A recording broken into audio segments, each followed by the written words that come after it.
tinggal di Cipta Gelar memang memerlukan sebuah keikhlasan tersendiri, terutama bagi mereka yang pernah mengenyam atau mengenal kehidupan di luar.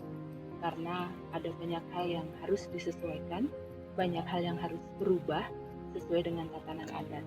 Tetapi di sisi lain, ketika seseorang bisa mensyukuri itu, bisa menikmati itu, tinggal di Cipta Gelar adalah sebuah surga.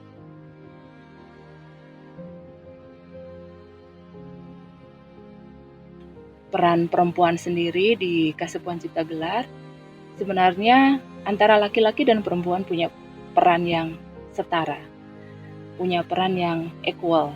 Hanya saja memang ada perbedaan atau ranah yang secara spesifik dikerjakan oleh laki-laki dan secara spesifik dilakukan oleh perempuan.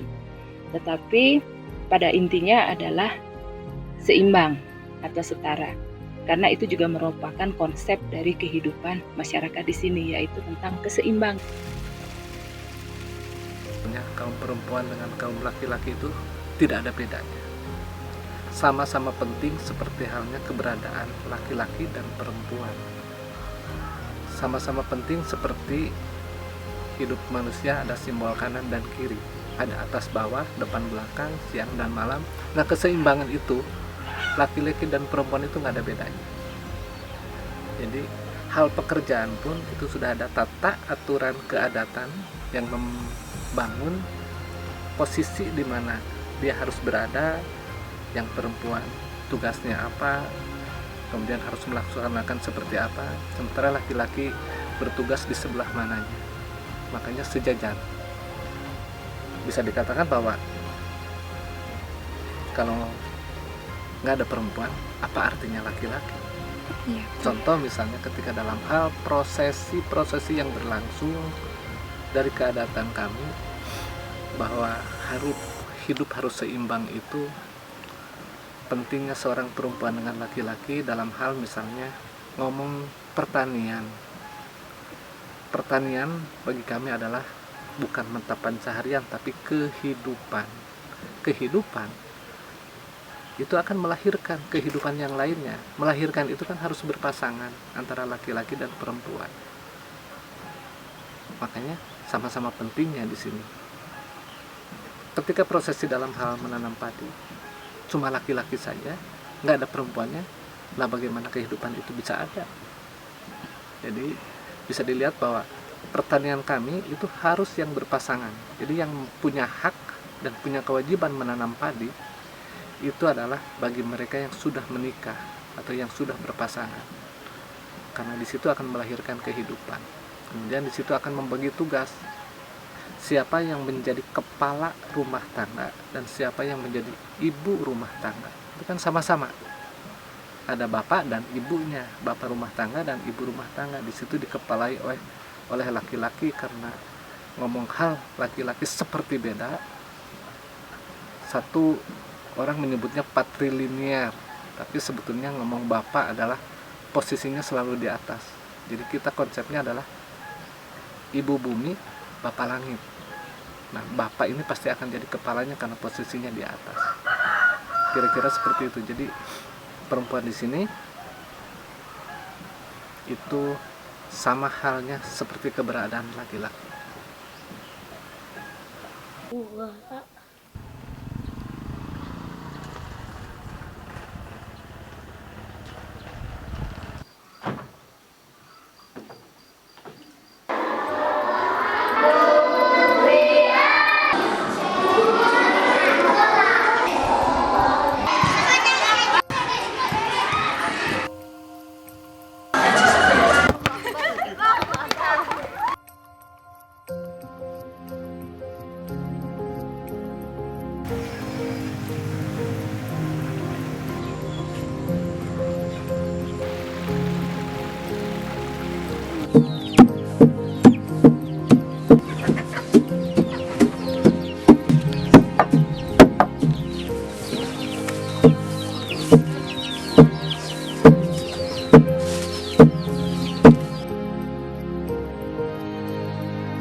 Kampung Ciptagelar khususnya, dan juga di wilayah Kasepuhan Ciptagelar pada umumnya yang tersebar di 568 perkampungan, pada waktu-waktu tertentu kita bersama-sama datang ke Imah Gede untuk bersama-sama mengerjakan pekerjaan yang ada di sana.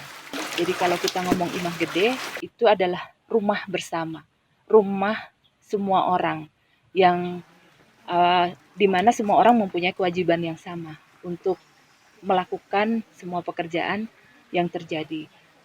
Sedangkan untuk keseharian, biasanya hanya mereka yang berada di lokasi dekat dengan Imah Gede yang datang untuk membantu ke sana. Jadi apa yang dikerjakan di Imah Gede tidak untuk pribadi, tapi lebih untuk komunitas, untuk kasepuhan. Kalau ngomong kasepuhan itu artinya adalah semua orang yang menjadi warga Kasepuhan Ciptagelar. Jadi perempuan-perempuan biasanya akan datang ke sana di waktu luangnya untuk membantu semua pekerjaan yang terjadi di sana. Karena di setiap harinya juga di Imah Gede menyediakan makan tidak hanya untuk para tetamu yang datang, tetapi juga untuk semua warga yang bekerja untuk kasepuhan. Apakah mereka yang bekerja di sawah, apakah yang bekerja di jalan, memperbaiki jalan, atau bekerja di hutan, atau pekerjaan-pekerjaan lain yang dilakukan untuk kasepuhan. Jadi semua orang punya hak dan kewajiban yang sama untuk melakukan pekerjaan di sana.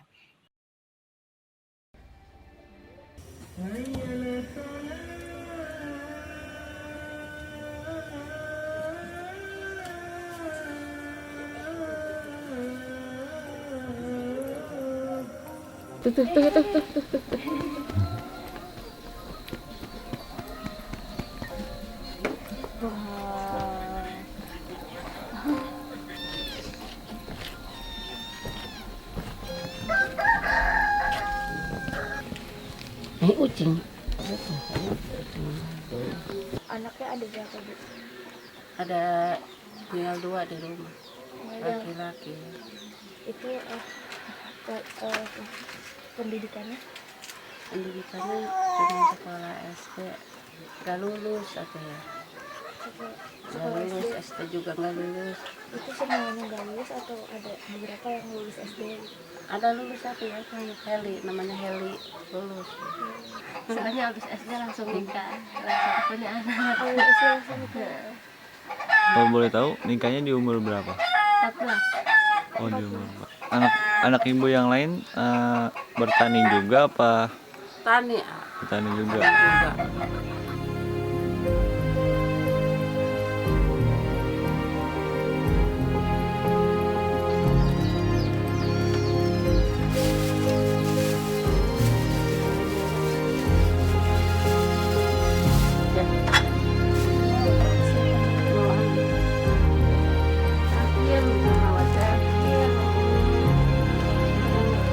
Iya nak.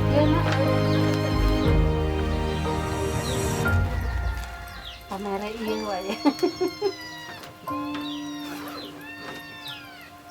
Bapak bawa arit.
Misalnya gini, yang saya lihat karena latar belakang ekonomi untuk membantu mencari nafkah untuk keluarga atau orang tua. Jadi mungkin dari faktor ekonomi, kedua ekonomi keluarga, kedua faktor pendidikan orang tua yang mereka lebih mementingkan bagaimana cari uang, bukan gimana pendidikan setinggi-tingginya, tapi bagaimana caranya mencari uang. Jadi kadang stigma yang masih ada itu, buat apa sekolah tinggi-tinggi, yang penting bisa cari uang. Itu yang harus diubah pola pikir seperti itu. Jadi saya berharap suatu saat ada yang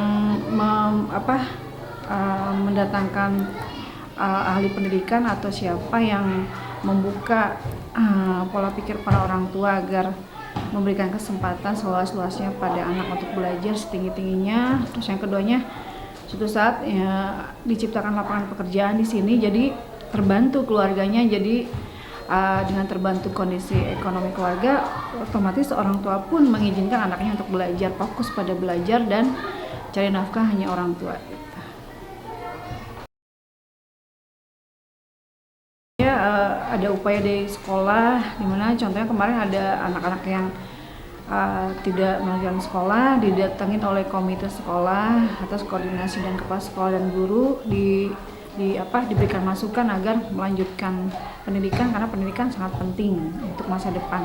Ya, terlepas dari itu, tetap keputusan ada di tangan orang tua masing-masing, dan kita tidak bisa memaksakan, hanya bisa memberi masukan, menyarankan. Dan ketika di kelas pun kita memberikan begitu banyak masukan kepada anak bahwa sekolah itu sangat penting untuk mencapai cita-cita, yang dimana untuk membagikan orang tua, agama, nusa dan bangsa itu melalui pendidikan.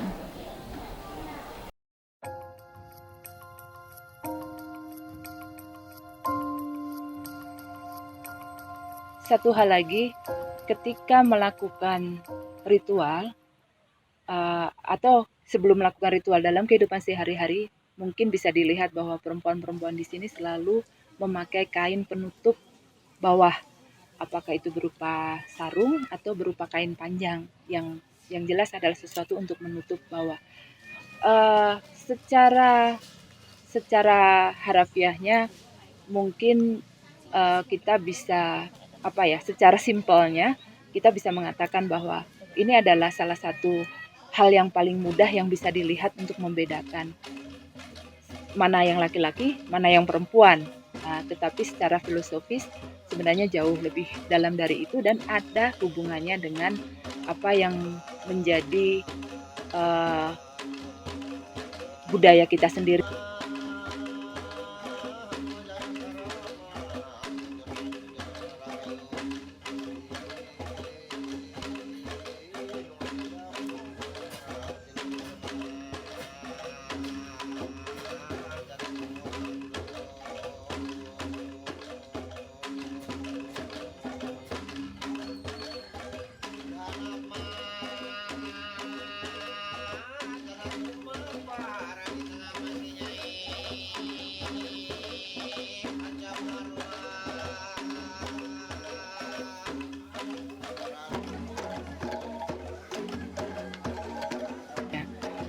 Di sisi lain, perempuan biasanya akan terlihat selalu memakai kain penutup bawah, apakah itu berupa sarung atau kain panjang untuk menutup bagian bawah.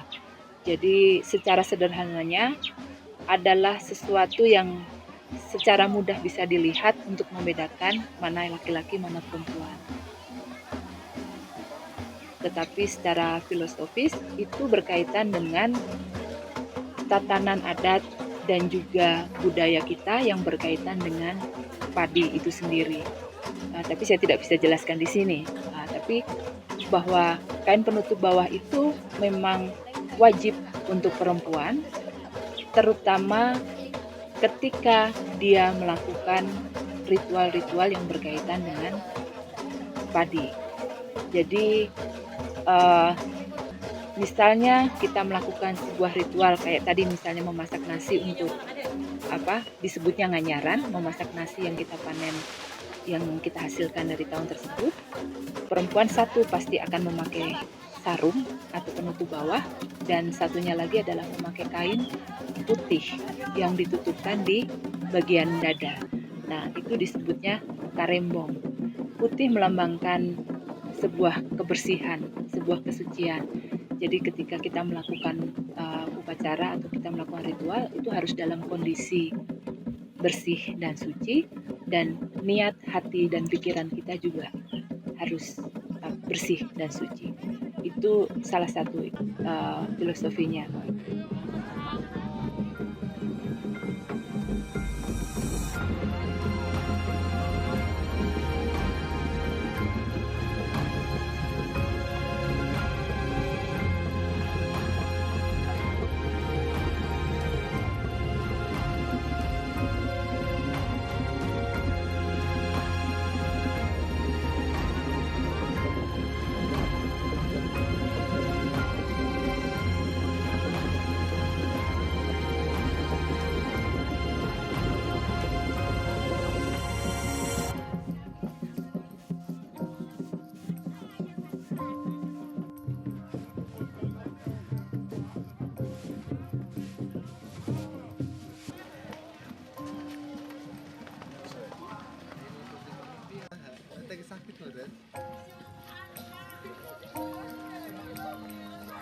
Jadi kesimpulannya, di Cipta Gelar ini atau konsep adat yang dibawa oleh Cipta Gelar ini adalah tentang keseimbangan dalam segala hal, termasuk dalam hal peran antara laki-laki dan perempuan. Jadi tidak ada posisi perempuan subordinat sebenarnya. Jadi perempuan dan laki-laki punya hak dan kewajibannya sama, punya ruangnya sama. Laki-laki terlibat dalam semua kegiatan, perempuan juga terlibat.